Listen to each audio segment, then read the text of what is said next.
Anjo voando pelo meio do céu, tendo um evangelho eterno para pregar. Vai trocar carro. Se eu deixar cair no chão de novo. Tendo o evangelho eterno para pregar. E os que se assentam sobre a terra é a cada nação, tribo, língua e povo. João está falando que ele viu um anjo voando pelo meio do céu.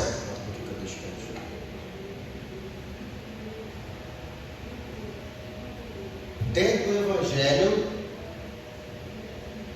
eterno. Vamos falar desse evangelho?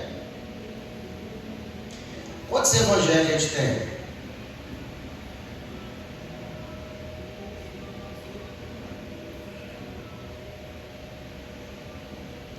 Evangelho significa boas novas. Boas novas. Qual que é a boa nova do Evangelho? Que todos nós estamos indo para o inferno e que existe uma salvação. Então há uma forma de você não ir para o inferno através de Jesus Cristo. Agora eu estou sentindo a falta da norma. Fria não vai, né?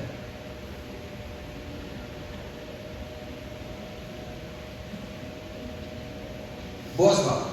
Quantos evangelhos nós temos? Brás falou 3, todo mundo concorda? São eles.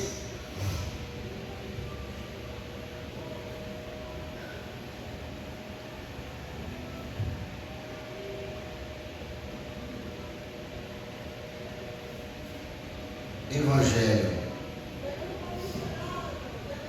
da salvação,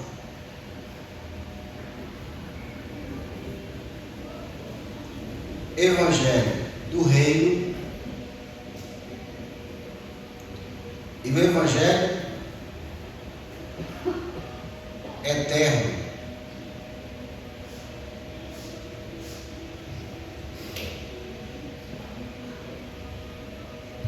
Pastor, tem diferença? Tem. E é por isso que a gente não consegue ler a Bíblia se não descobrir a diferença dos três. Porque se mistura muito esses evangelhos. O evangelho da salvação já foi pregado? Já foi. E está sendo. Né? Tem lugar que nunca ouviu falar de Jesus ainda.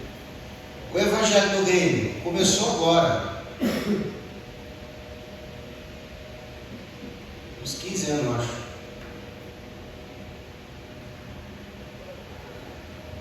Quem nunca tinha ouvido o evangelho do reino ainda? Levanta a mão. Você já tinha ouvido? Não, né? Braz? Aqui, lá de cá? Não, né? Então, eu também não. Quando eu comecei, nós começamos esse ministério, eu comecei também a ouvir o Evangelho do Reino. Até então eu só conhecia o Evangelho, que a gente acha que é a mesma coisa, não é?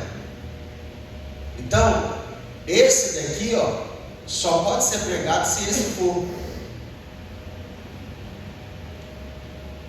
Aqui está falando que vai vir um anjo que vai pregar esse aqui.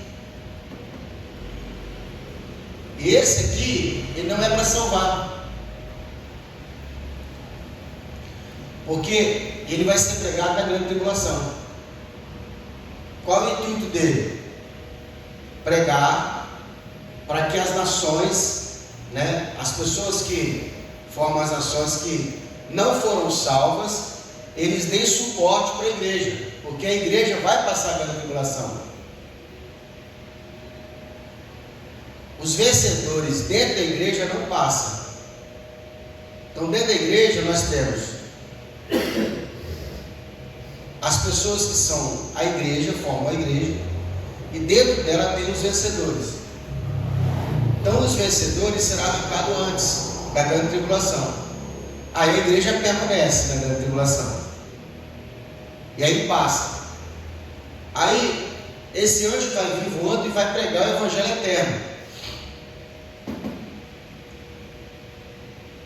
aos que assentam sobre a terra, a cada nação, tribo, língua e povo, dizendo em grande voz: temei a Deus e dai-lhe glória, pois é chegada a hora do juízo. Adorai aquele que fez o céu, a terra e o mar e a fonte das águas. Também, meu irmão, você imagina, as pessoas estão aqui, está tendo grande tribulação, aparece um anjo e começa a pregar. A pessoa se converte ou não converte? Com certeza, por medo. Mas aí o intuito desse anjo não é salvar, por isso que ele não é de salvação. O intuito do anjo é o quê? Alertar para que as pessoas temam a Deus.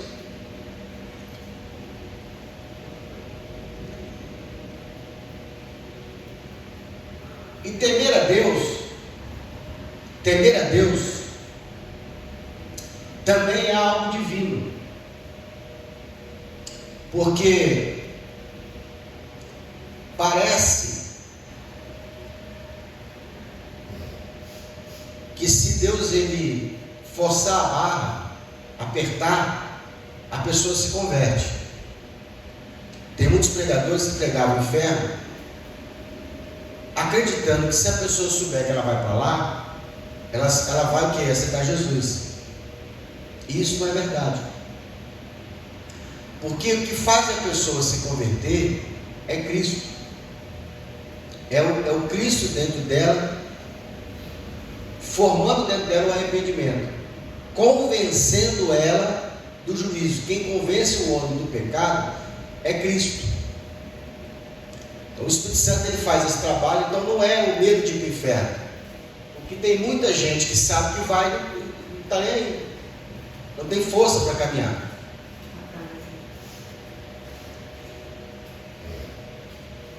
Versículo 8: seguiu-se outro anjo, o segundo, dizendo: caiu a grande Babilônia, que tem dado de beber todas as nações do vinho da fúria da sua prostituição. Essa Babilônia aqui, irmãos, é a igreja católica, tá?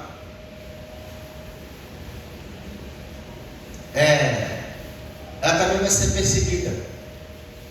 O anticristo vai perseguir ela e vai desnudá-la, vai apertar tanto que ela vai ser descoberta. Existe ainda pessoas sinceras dentro da igreja católica que vão sair dela. A pessoa tem o mesmo linguajar, tem a mesma postura, tem o mesmo carinho, o mesmo zelo. Aí quando você pergunta assim: você é de qual igreja? Eu falei: igreja católica. Aí você toma até um susto, você fala: nossa, acho que você está errado, você devia estar ali, os meu tipo de relação. Então, vai haver um grande alvoroço e essas pessoas elas vão sair. Tem padre, irmão, sincero nesse da igreja católica. E se ele não falar que é padre, você desconfia que ele é pastor. Então, esse outro anjo aqui vai pregar e vai dizer que essa Babilônia, que é a igreja católica, ela vai ser desnudada, e ela vai ser posto às claras. Essa prostituição aqui é o quê? Prostituição espiritual, adoração a ídolos. Seguiu-se outro anjo, o terceiro, dizendo em grande voz: se alguém adora a besta e a sua imagem e recebe a marca na fronte ou sobre a mão, na testa ou sobre a mão direita, né? Também esse beberá do vinho da glória de Deus, preparado, sem mistura, do cálice da sua ira. Será atormentado com fogo e enxofre diante dos santos anjos e da presença do Cordeiro.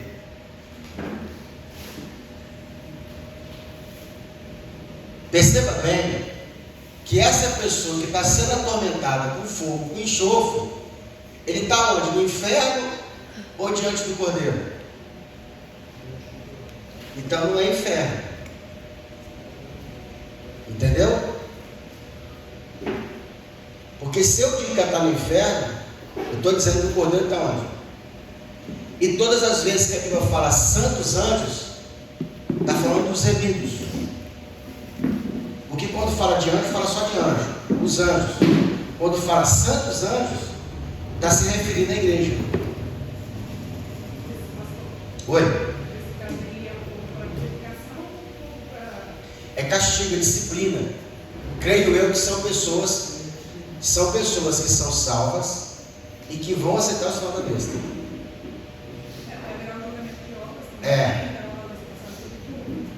Porque veja bem, se a gente pegar o dia a dia, a realidade, você vai ver gente da igreja que por menos nega Jesus. Que é o que eu falo aqui direto. Quando você falta um culto por qualquer motivo, você não está sendo preparado para a grande tribulação. O jejum. Quando eu jejuo, eu conheço o meu corpo. E eu sei que ponto eu suporto a fome, né, ou a falta da comida. Então, uma pessoa por menos, que ela não tem esse hábito de jejuar, não tem hábito de disciplinar, quando ela ficar sem comer, porque veja bem, o sinal da besta, ele vai vir para quê? Só pode comprar e vender quem tem o sinal. Irmão, se eu faço um tratado, não é esse, não é tratado, se eu sou parcial com a minha fé, com a minha disciplina com Deus, se eu faço concessões, essa é a palavra, se eu faço concessões para negar a Cristo, o mandamento de Deus, a ordem divina, entenda, a pessoa ela não vai ter fé para chegar ao ponto de dizer: eu não vou colocar o sinal, porque senão eu não vou no meio comprar. Não vai ter fé, ela não vai. Ela vai dizer para si mesma assim: ó, Senhor, o Senhor sabe que é uma situação de vida ou morte. Deus entende. É uma concessão isso. Deus não entende essas coisas. O judeu, ele não faz concessão. Se ele tiver que morrer, entre morrer e violar o sábado, ele vai morrer. Ele não vai violar o sábado. Entende? Já o crente, ele tem esse negócio. Ele viola. Ele faz concessões. Ele conversa com Deus no particular. Irmão, eu vejo direto o crente fazendo isso. Ele fala assim: não, Deus entende, mas Deus sabe meu coração. Tá, você está negando. Está fazendo concessão. Então, a pessoa que aceitar que ela não vai para o inferno, ela não pode ser condenada, então ela vai receber o dano da segunda morte. O que é a segunda morte? O mesmo castigo que uma pessoa que não tem salvação vai passar por um período de tempo. Também esse beberá do vinho da glória de Deus. Volta um pouquinho para frente aqui. Seguiu esse outro anjo, o terceiro, dizendo em grande voz: se alguém adora a besta e a sua imagem, e recebe a marca na sua fronte, na sua mão, também esse beberá do vinho da glória, só um pouquinho, de Deus, preparado sem mistura, do cálice da sua ira, e será atormentado com fogo e enxofre diante dos santos anjos na presença do Cordeiro. A fumaça do seu tormento sobe pelos séculos dos séculos, e não tem descanso algum, nem dia, nem noite. Os adoradores da besta, da sua imagem, e a quem quer que receba a sua marca e o seu nome. Aqui está a perseverança dos santos, os que guardam os mandamentos de Deus e a fé em Jesus. Se você percebeu que você não subiu, vai passar a grande tribulação, você não tem fé para ficar sem comer, para perder a sua propriedade, para ver o sofrimento, se entrega. Chegar lá e falar assim: eu queria me entregar para o anticristo aqui, eu sou cristão, eu não vou negá-lo. Pode passar cabo no pescoço. Se entrega. Não fica tentando lutar. Entendeu? Agora vai ser uma luta, porque o ser humano não quer morrer, ele luta até o fim.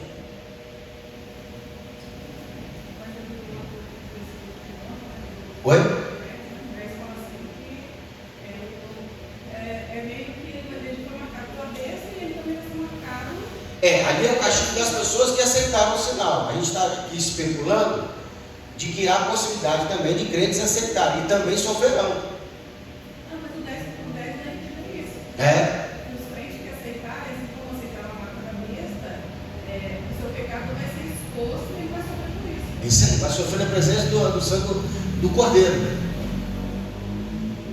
e dos anjos, santos anjos, a igreja, os remidos.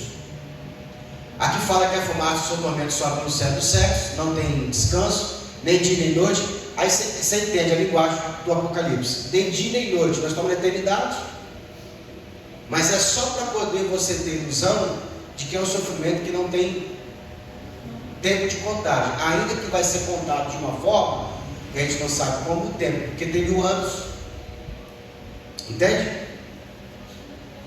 É o mais próximo da eternidade que a gente vai estar. Os salvos estarão na eternidade, os remidos estarão na eternidade. Na cidade santa, na Nova Jerusalém, não tem contagem de tempo. Na terra não vai ter contagem de tempo. Entende? Vai ser um dual, que a gente não consegue. No hebraico você vê muito dual, no português não tem. Quer ver o que mais parece dual para a gente? Você comprou um chip, o seu celular tem 2 chips.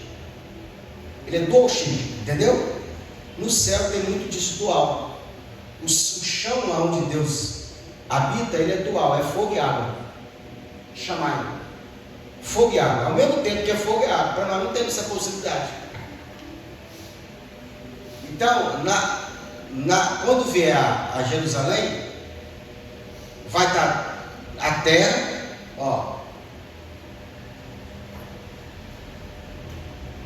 planeta Terra, e a Nova Jerusalém. Aqui eternidade.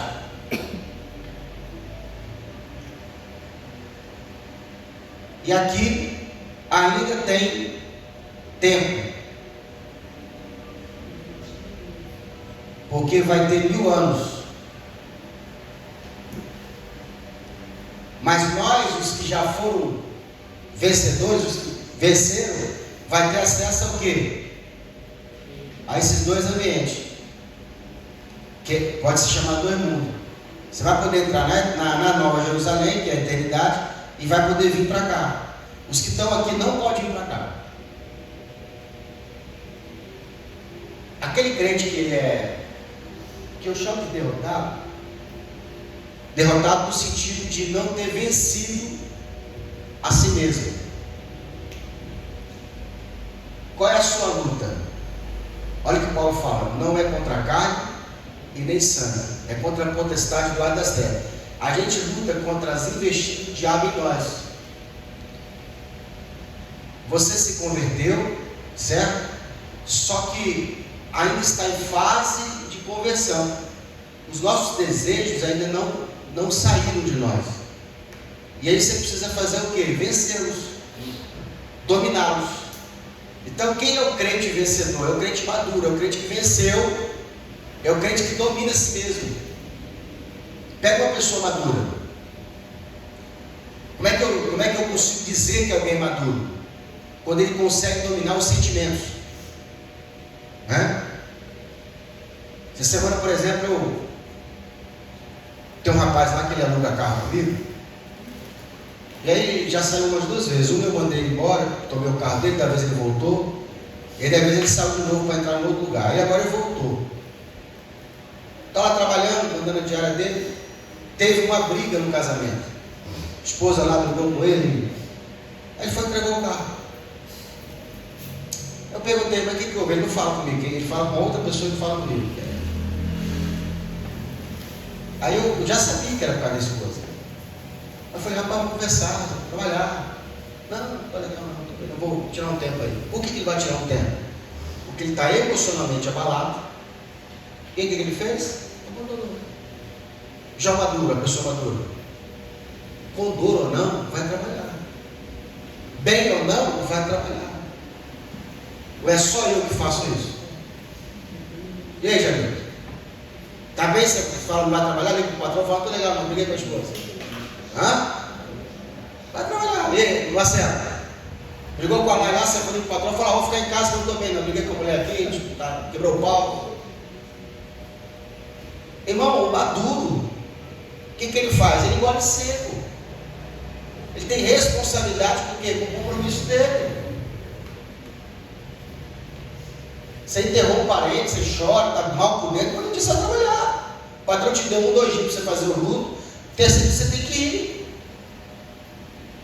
Se amanhecer hoje não está legal, é só o empresário que faz um negócio desse, não vai trabalhar. O resto não vai trabalhar. E aí com Deus? Mesma coisa. Como é que você está? Não estou bem não, vou para a igreja. Como é que você está? Estou legal também, vou para a igreja. Ou se só vem para a igreja quando está bem. Cara, se você for consultar o seu corpo e você mesmo, você fica em casa. Você fica assim, poxa, pastor, hoje podia cancelar o culto, hein? E eu fico assim, será que alguém vai ligar e falar que está chovendo?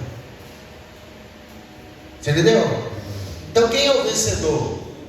É aquele que venceu a si mesmo. É aquele que não se aceita. Viu o texto ontem, uma frase muito interessante que o pastor falando? Eu sou gay. E aí, você me aceita? Aceito. Mas à medida que você decidir que você vai caminhar com Cristo, você tem que negar a si mesmo. Você não pode aceitar que você... Ah, mas eu nasci assim, tá, mas e daí? O homem nasceu com desejos errados. Todo homem, ele deseja várias mulheres. Ele vai sair ficando com todas as mulheres? Não. Ele tem que escolher uma para ficar. E é o normal, é o certo. Ou ele vai deixar fluir o coração dele, o desejo dele vai sempre estar matando a vontade. Então, quem é o cristão vencedor? É aquele que não se aceita a si mesmo. Ele está sempre querendo ser igual a Cristo. Vencendo os obstáculos, as dificuldades.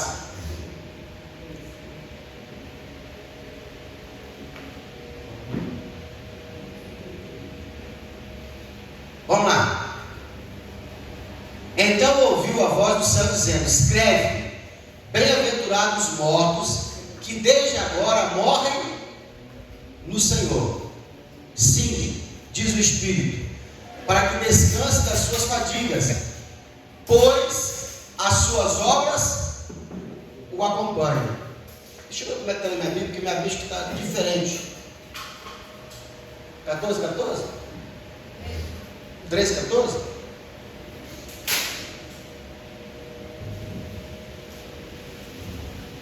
(14, 13, né?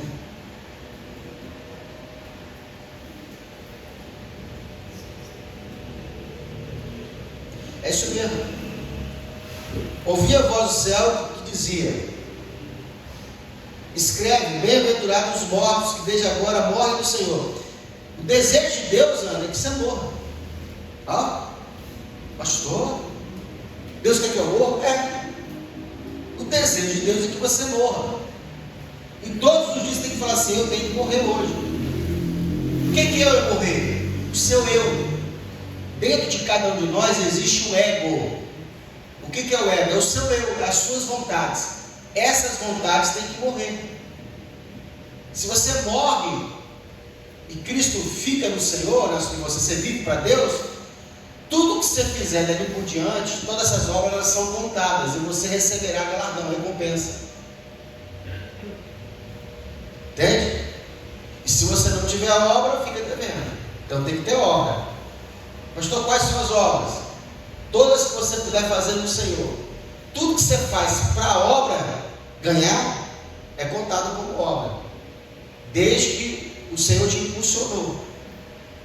Eu só não posso fazer aquilo que eu quero fazer para Deus, sem Deus ter me pedido. Essas não têm recompensa. Entende? Todas que eu faço no Senhor, com Deus junto comigo, me pedindo para eu fazer, essas têm recompensa.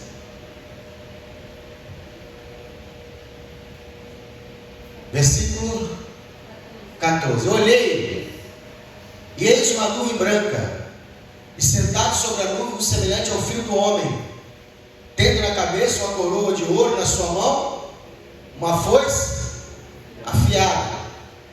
Para que a foice? Para colher. Quando as pessoas iam para a roça, para colher, eles levavam o quê? A foice. Outro anjo saiu do santuário gritando em grande voz para aquele que estava sentado sobre a nuvem: toma a sua foice e ceifa, pois chegou a hora de ceifar, visto que a seara da terra já ó. O desejo de Deus é que se amadureça. Sempre você tem que entender e se ligar assim: o que é amadurecer? Governar. O reino de Deus é para quem governa. Pastor, governar como? A sua vida, os seus sentimentos, os seus desejos, a sua vida. Toda pessoa que governa a si mesma nem precisa de líder. Ainda que todo bom líder se coloca debaixo de um outro líder. Exemplo: eu não sabia que eu precisava de um mentor financeiro, porque eu achava que já sabia mexer com dinheiro. Aí depois que conheci uma pessoa que me ensinou a mexer com finanças, eu vi que eu não sabia nada. Aí eu comecei a aprender. Empresa, você precisa de um empresário que já passou com tudo que você está passando, que eu estou passando agora. Aí você paga esse cara para te ensinar. Você coloca debaixo da mentoria dele, e assim vai. Tem gente que paga para academia, tem gente que paga para tudo, irmão. Tem pessoas que governam sobre a sua vida. A hora que você pega todo o ensinamento e coloca em prática, você aprende, você já não precisa mais da pessoa. Agora você pode até ensinar se você quiser. Então na nossa vida tem áreas que você precisa de liderança. E a obra de Deus nunca caminha sozinho. Sempre caminha com outra pessoa. Por quê? Porque pessoas são combustível. Está fraco? Está caminhando sozinho. Coloca alguém. Quando eu ouço de outra pessoa caminhar, um testemunho, uma força, alguém que te cobra, você tem mais força, tem mais garra para andar. E é por isso que a gente está sempre junto, unido. Por quê? Porque pessoas são combustível. Se eu ando sozinho, eu desanimo, meu combustível fica fraco. Eu ando com alguém me bota para frente. Tem gente que vai fazer academia, arruma alguém para junto para poder não desanimar. Não funciona? Então, na obra de Deus é a mesma coisa. Você precisa de alguém para caminhar junto. Ah, pastor, não tem ninguém. Ganha uma alma para Jesus. Eu acho que todos nós aqui, todos nós, deveríamos ter uma alma para tomar conta. Arruma alguém. Ah, pastor, mas eu vou fazer para quem? Eu não sei nada. Mas o pouco que você sabe mais que alguém. Tem sempre alguém que sabe menos que você. Você coloca essa pessoa e ensina para ela. Porque assim como eu aprendo com alguém, você está aprendendo comigo, você vai ensinar para essa pessoa. Um pouquinho que você sabe, você passa para ela. A pouca força que você tem, se você... Irmão, não existe coisa mais profunda, mais forte para você ficar forte do que você ajudar uma alma a caminhar com Deus.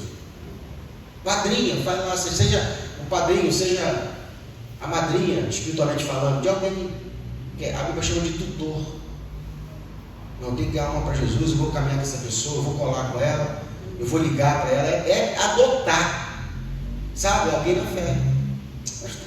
Quem? Alguém na sua rua, alguém na sua casa, seus parentes, caminha com alguém. Adota criança, né? Espiritualmente falando. Ensina ela, instrui ela, chama para a igreja, traz ela, passa na casa, bate palma, leva para a igreja. Você vai se fortalecendo com isso. Isso é muito importante. A igreja cresce, você cresce, o reino de Deus cresce. Ah, pastor, passei lá, falou que não ia. Normal. Normal.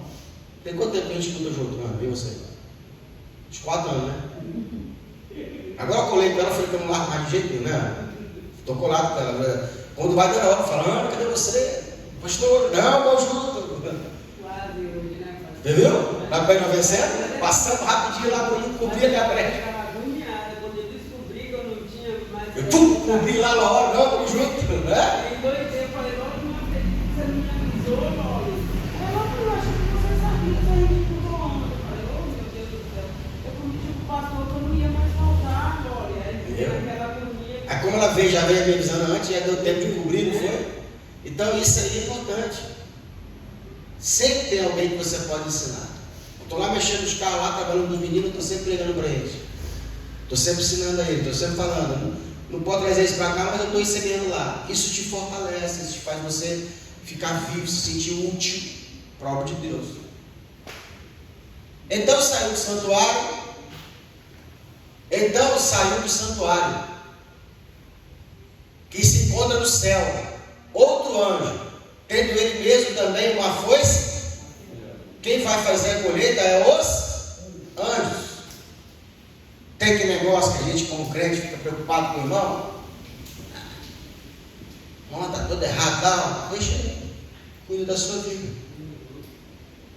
Cuida da sua vida, cuida do seu ministério. Já é difícil demais a gente cuidar da nossa. Deixa um lá quieto lá, deixa o outro lá quieto lá. Se você puder ajudar, você ajuda. Se não puder, por quê? Porque agora a gente não consegue saber quem é quem. Quem é joio e quem é trigo.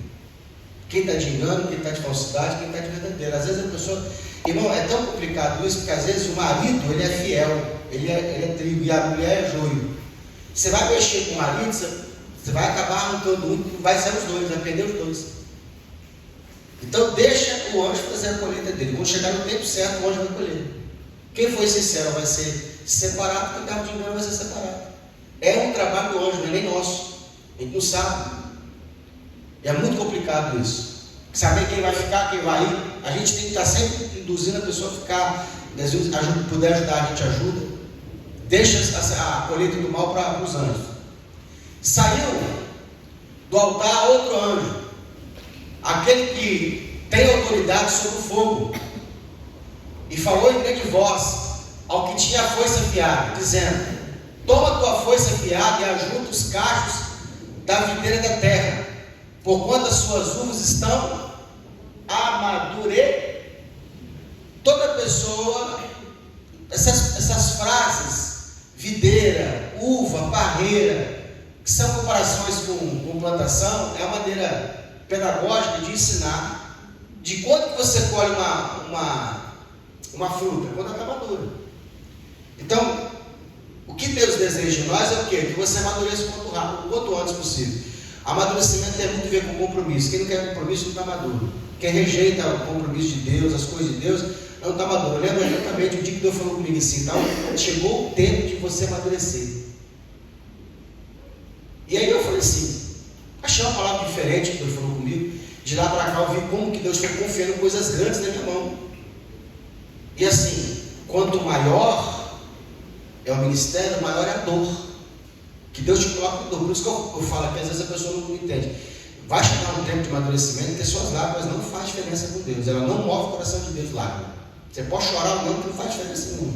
Pastor, o que faz diferença? É entender o quanto rápido você obedecer. Aí Deus, Ele age na sua vida.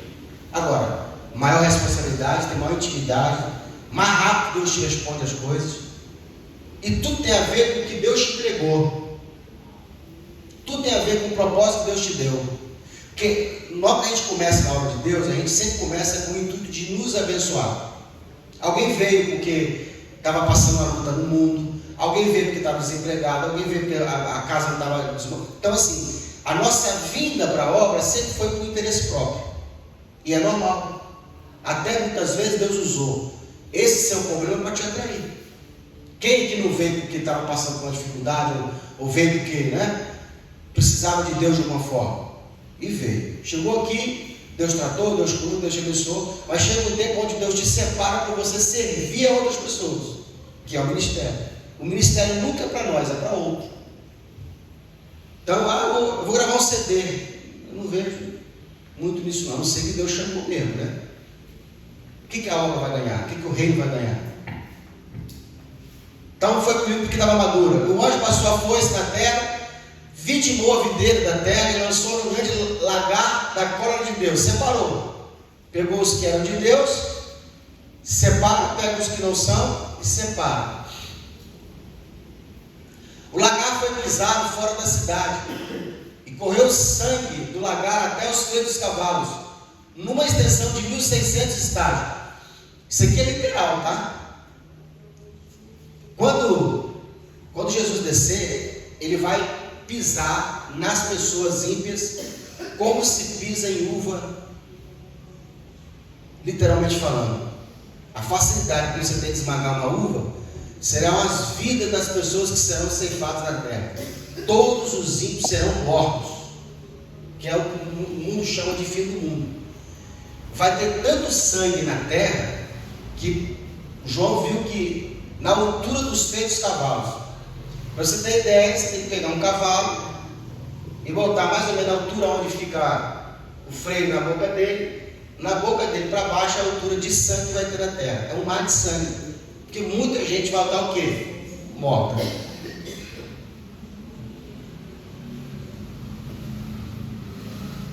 Vi no céu outro sinal, grande e admirável. 7 anjos tendo 7 últimos flagelos, pois se consumou a glória de Deus. Versículo 2: vi como que um mar de vidro mesclado de fogo. Eu falei que esse mar de vidro é o chão onde Deus pisa. Chão fogo, mar de vidro, água e fogo. É o céu. E os vencedores da besta, da sua imagem e do número do seu nome, que se achavam em pé no mar de vidro, tendo armas de Deus, e entoavam o cântico de Moisés, servo de Deus, e o cântico do Cordeiro, dizendo: grandes e admiráveis são as tuas obras, Senhor Deus Todo-Poderoso, justo e verdadeiro são os teus caminhos, ó Rei das nações. Está até um hino desse texto, né? É o Rei das nações, quem não temerás, quem não glorificarás teu nome. Ó Rei das nações, quem não temerás. Depois destas coisas olhei, e abriu no céu o santuário do tabernáculo do testemunho. E os 7 anjos que tinham os 7 flagelos saíram do santuário, vestidos de linho puro, resplandecentes e cingidos ao peito com cintas de ouro. Então um dos 4 seres viventes deu aos 7 anjos 7 taças de ouro, cheias da glória de Deus, que vive pelos séculos dos séculos. O santuário se encheu de fumaça, procedente da glória de Deus e do seu poder, e ninguém podia penetrar no santuário, enquanto não se cumpriram os 7 flagelos dos 7 anjos. Aí a igreja adventista ela fala que isso aí será a purificação do santuário, né? Que por um período de tempo Deus vai purificar o santuário lá de cima lá. Eu não creio não, mas eles falam que a besta, que o selo de Deus é o sábado e a besta é a guarda do domingo. O sinal da besta é a guarda do domingo, que não tem nada a ver com o pastor. Entendeu? O que é o selo de Deus que eles falam? Que a Bíblia diz que os que foram vencedores são assinalados na testa, né? O selo de Deus, que é o Espírito Santo. Os espíritos do mal, eles sabem quem tem o Espírito Santo e quem não tem. E se você é uma pessoa que tem intimidade com Deus, você também sabe. Quem não percebe um cristão? Às vezes a pessoa está andando na rua, ela nem falou nada com você, você já sabe que ele é crente. Nem você sabe como é que você sabe, mas você sabe. Você sente que a pessoa tem algo dentro dela. Testifica. Você percebe que a pessoa tem algo dela de bom. Quantas vezes alguém entrou dentro do meu carro fazendo Uber e a pessoa sentiu uma paz, uma coisa boa, e falou: nossa, eu entrei nesse carro que foi uma benção. Você percebe? Olha o que Jesus disse: ninguém pode esconder uma cidade edificada. Você já viu? Quem já passou na terceira ponte e viu como é que está bem? Já viu? Todo iluminado? Na época de festa eles iluminam, botam a cor diferente. Tem como você esconder um convento daquele?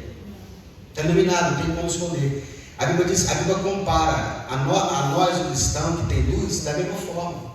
Quem é cristão não consegue dizer que não é. Você nem precisa falar que é. A sua fala, a sua presença, todo testemunho testifica quem serve. Saiu, pois, o primeiro anjo e derramou a sua taça pela terra. Não. Ouviu a vinda do santuário, uma grande voz dizendo: 7 anjos, e derramai pela terra as 7 taças da glória de Deus. Saiu, pois, o primeiro anjo, derramou sua taça pela terra, aos homens portadores da marca da besta e adoradores da sua imagem. Sobrevieram úlceras malignas e perniciosas. Derramou o segundo anjo, o segundo a taça do mar, e este se tornou em sangue como de morto, e morreu todo ser vivente que havia no mar. Derramou o terceiro a sua taça nos rios e nas fontes das águas, e se tornaram em também comparando as pragas do Egito, né? Contaminando a água, contaminando o mar, contaminando a natureza. Porquanto derramaram sangue, então ouvi o anjo das águas dizendo, ouvi os anjos, o anjo das águas. Então tem anjo do fogo, tem um anjo que tem poder sobre o fogo, tem anjo da água, né? Tem anjo da terra, tem anjo da mata, tem anjo para tudo, irmão.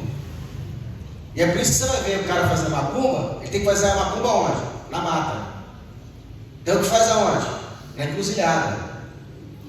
Tem o que faz aonde? No mar. Por que eles escolhem esse lugar? Quem escolhe? As pessoas que... Acabei de falar, porque o anjo que está lá opera naquele lugar.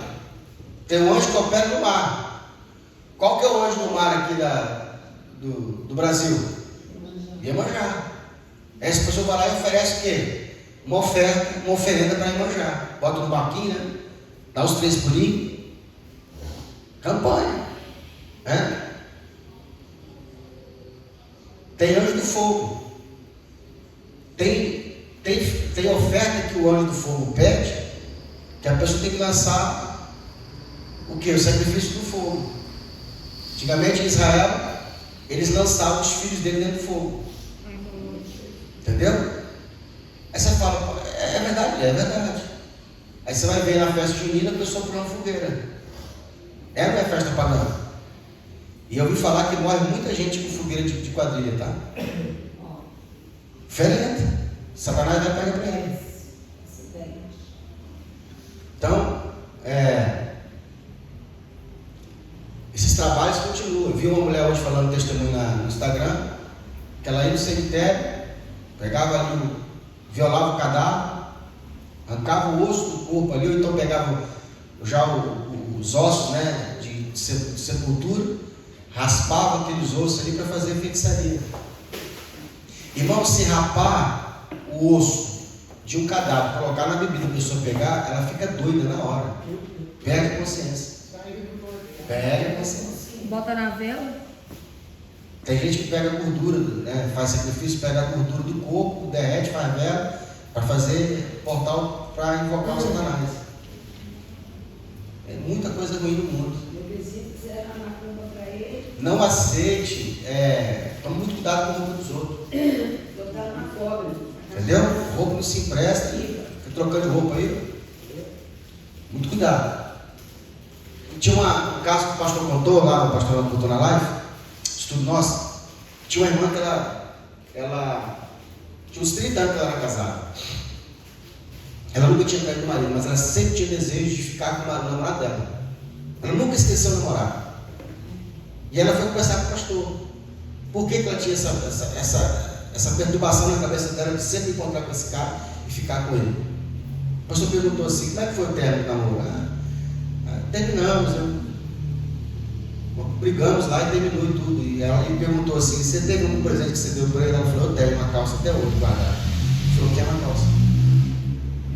Porque ela terminou com ele, mas ele não aceitava que ela terminasse com ele. Mas ela terminou. E logo que ela terminou, ela casou com o marido dela.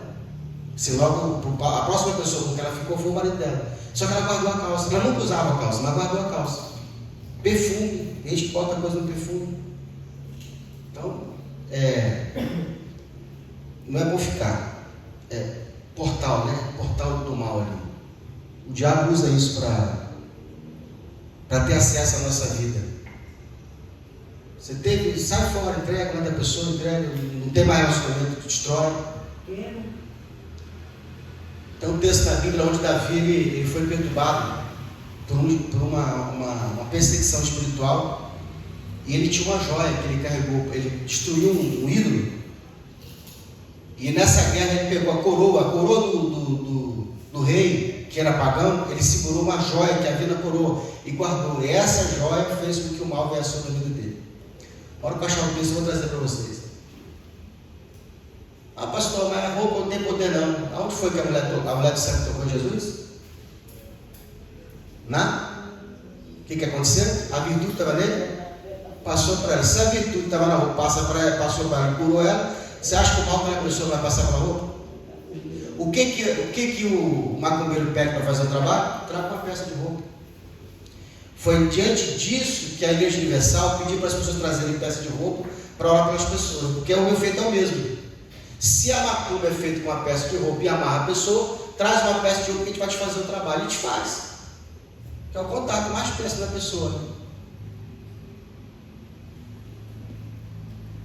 Derramaram a terceira taça nos rios, nas fontes das águas, e tornaram-se sangue. Então ouviu o anjo das águas dizendo: Tu és justo, tu és que eras o santo, pois julgaste essas coisas. Portanto, derramaram o sangue dos santos, dos profetas, também sangue lhes tem dado de beber, são dignos disso. Então Deus está trazendo juízo dessas pessoas que fizeram mal com a igreja, com os santos, com os profetas, está trazendo à tona, trazendo juízo sobre essas pessoas. O quarto anjo derramou sua taça sobre o sol, e foi-lhe dado queimar os homens com fogo. Com efeito, os homens que se queimaram com intenso calor e blasfemaram o nome de Deus, que tem autoridade sobre esses flagelos, e nem se arrependeram para dar. Por quê? Porque o arrependimento não está em nós, está em Deus. Deus não deu arrependimento para eles. Então é assim, nem todo mundo que sofrer vai se converter. Tem gente que sofrer, blasfema mais ainda.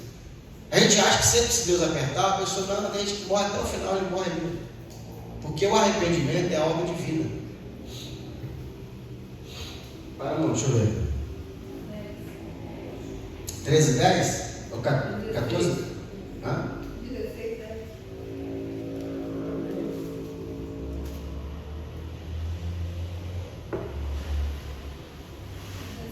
10. Vamos lá.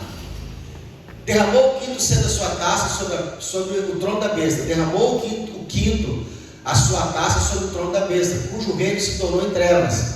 E os homens remordiam a língua por causa da dor que sentia. E blasfemavam de Deus do céu, o Deus do céu, por causa das angústias e das úlceras que sofriam, e não se arrependiam das suas obras. Derramou o sexto a sua taça sobre o grande rio Eufrates, cujas águas secaram, para que se preparasse o caminho dos reis que vem do lado do nascimento do sol. Diz que esse rio já está secando mesmo, tá?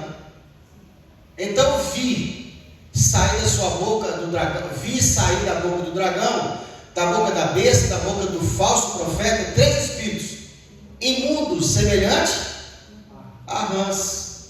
É por isso que o pessoal faz macumba com o sapo, né?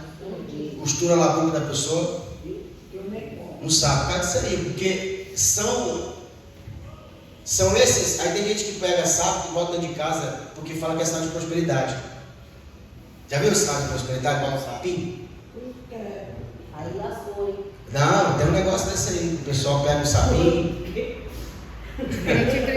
bota no quintal. Deus dos de pelúcia não tem nada com isso. Mas eu abomino o tal do sapo, eu abomino. Tem esse que bota no quintal, já viu? Deus sim. Sinal de prosperidade, vai. Aí bota a espada de São Bota a Jorge. espada. Anãozinho, Deus é mais, que é longe. Então, ó, os espíritos, cadê? O que sai da boca do dragão? Semelhante às rãs, porque eles são espíritos de demônios, operadores de sinais, que se dirigem aos reis do mundo inteiro com o fim de ajudá-los para pelejar do grande dia do Todo-Poderoso Deus. E eis que vem como ladrão. Bem-aventurado é aquele que vigia e guarda as suas vestes, para que não andes nu e não veja a sua vergonha. Bem-aventurado o que vigia e guarda as suas vestes. para que não ande nu. Então os ajuntaram no lugar que em hebraico se chama Armagedon, a última guerra, né? A última peleja. Então derramou os 7 monges sua taça pelo ar, e saiu grande voz do santuário do lado do trono, dizendo: feito está. E sobrevieram relâmpagos, vozes e trovões, e ocorreu grande terremoto, como nunca houve igual desde que há gente sobre a terra. Tal foi o terremoto forte e grande. E a grande cidade se dividiu em 3 partes, e caíram as cidades das nações. E lembrou-se Deus da grande Babilônia, para lhe dar o cálice da vinha do seu furor e da sua ira. Todas as ilhas fugiram, e os montes não foram achados. Deixa eu dar essa palavra aqui.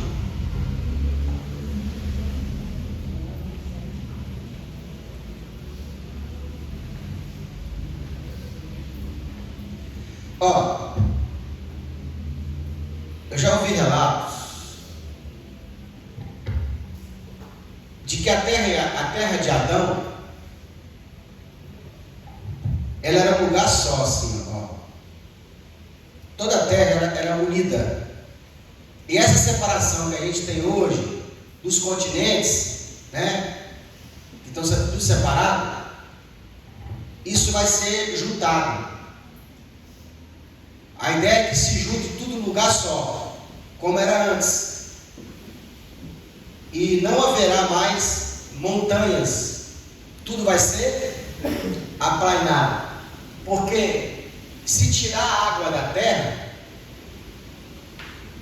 a terra fica o quê? Deformada. A terra não é redondinha, bonitinha, porque tem água. Se tirar ela, fica cheia de buraco. Então a ideia é de que ela fica o quê? Consertada, perfeita. Então essas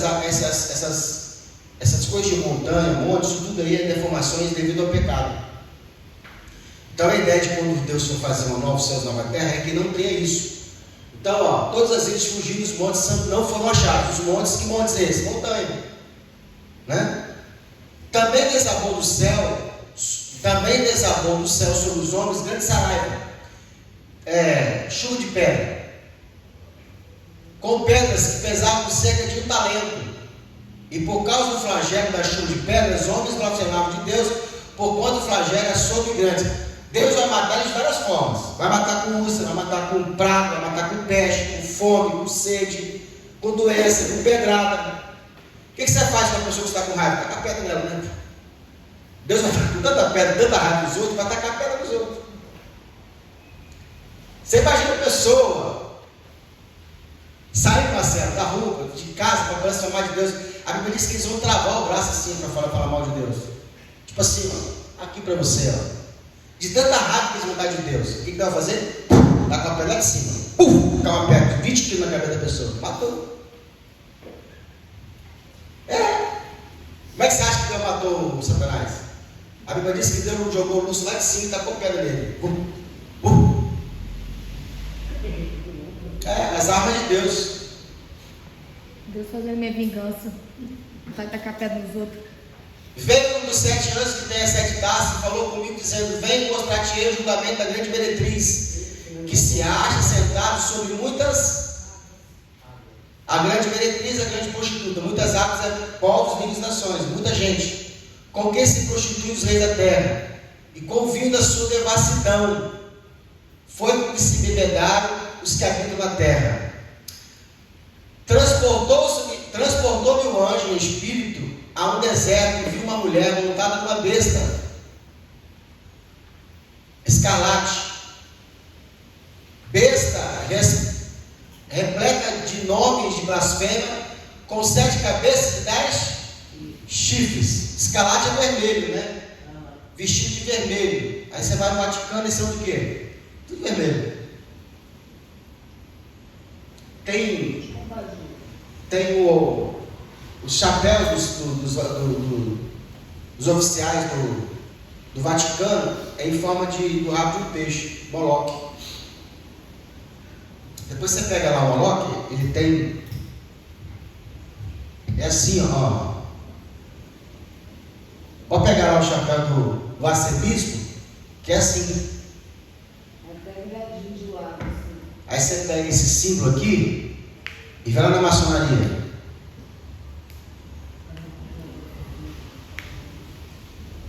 Está lá também.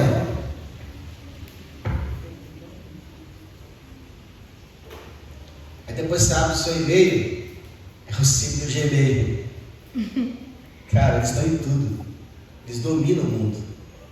Entendeu? Meus medos, capeta, sacanagem. E achava-se a mulher vestida de púrpura, de azul e de escarlata, adornada de ouro, de pedras preciosas e de pérolas. Irmão, o Vaticano é rico, muito rico. Tem muito ouro lá, tem muita pedra preciosa. Tendo na sua mão um cálice de ouro, transbordante das abominações e com as imundícias da sua prostituição. Na sua fronte achava-se escrito o nome de um mistério: Babilônia, a grande mãe das meretrizes e das abominações da terra. Então vi a mulher embriagada com o sangue dos santos. A Igreja Católica ela mandou matar muito cristão, né? Na época da Inquisição. Esse sangue está na mão deles ainda. E com o sangue das testemunhas de Jesus. E quando vi, admirei-se com grande espanto. O anjo, porém, me disse: por que te admiras? Por que te admiraste? Dir-te-eis o mistério da mulher e da besta, que tem 7 cabeças e 10 chifres, e que leva a mulher. A besta que viste, ela e não é. Está para emergir do abismo, e caminha para a destruição. E aqueles que habitam sobre a terra, cujos nomes não foram escritos no livro da vida, desde a fundação do mundo, se admiravam vendo a besta que era e não é, mas aparecerá. Tem uma teoria de que vai ter um rei, que ele ainda não é rei, mas vai se tornar rei. O povo muçulmano lá, ele tem linhagem real, ele ainda não é, mas já é. Ele já governa como rei, mas ainda não tem um título de rei, mas ele vai se manifestar como rei. Existe também na Igreja Católica, quando a gente estuda um pouquinho sobre a Igreja Católica, tem um Papa. A Igreja Católica sempre teve 2 Papas, e tem um Papa que ele está em stand-by, e ele vai surgir, esse Papa. Então, porque o Papa ele também é um rei, né? É tido como rei. O Vaticano é como uma nação, é um país. Então, nós precisamos de 10. Tem o tal do G20, mas esse G20 vai sair, vai ficar só 10. São os 10 países mais ricos. E aí vai ter os blocos das nações. São essas pessoas que vão entregar o reino ao anticristo. Já se fala no só governo. Aqui há sentido que tem sabedoria. As 7 cabeças são 7 montes, nas quais a mulher se assenta. Aí você vai ver lá, o Vaticano está rodeado de 7 montes. São também 7 reis, as quais caíram 5. Um existe e o outro ainda não chegou. E quando chegar, tem de durar pouco tempo. E a besta que era e não é, também ela é. Ela, é ele, o 8º rei, e procede dos 7 e caminha para a destruição. Os 10 chifres que vi são 10 reis, os quais ainda não receberam o reino, mas receberão autoridade como reis com a besta durante 1 hora. Tem esses um só pensamento, e oferecem à besta o poder e a autoridade que possui. Então vai se levantar 10 reis. Esses 10 reis, eles vão entregar na mão da besta o comando mundial. Por quê? Porque esse meio político, todo ele é de Satanás. A gente cristão que se envolve é para dar um freio contrapeso. A gente fica resistindo, mas você vai percebendo que eles dominam mesmo, não tem jeito.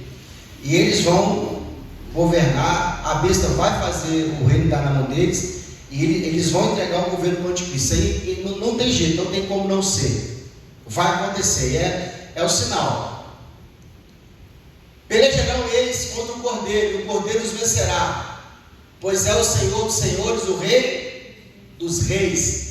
Vencerão também os chamados, eleitos e fiéis, que se acham com ele. Falou-me ainda, as águas que viste, onde a meretriz está sentada, são povos, multidões, nações e línguas. Então a Bíblia, ela vai falando o código e te dando a tradução. É só você ler ela que você vai pegando e vai traduzindo. Os 10 chifres que viste é a besta. Esses odiarão a meretriz, e a farão devastada, despojada, e lhe comerão as carnes, e a consumirão no fogo. O próprio anticristo, ele vai se levantar contra a igreja católica. Porque em seu coração incutiu, é isso mesmo?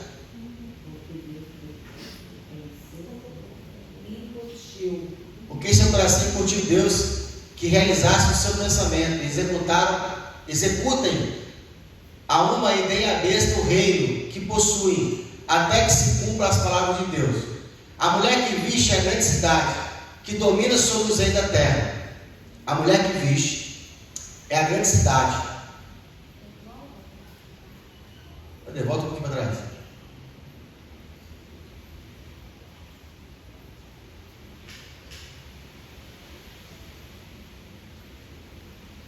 Acho que é o último versículo, né?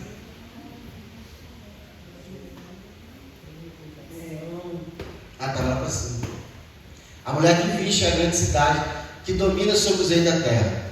Vamos parar por aí?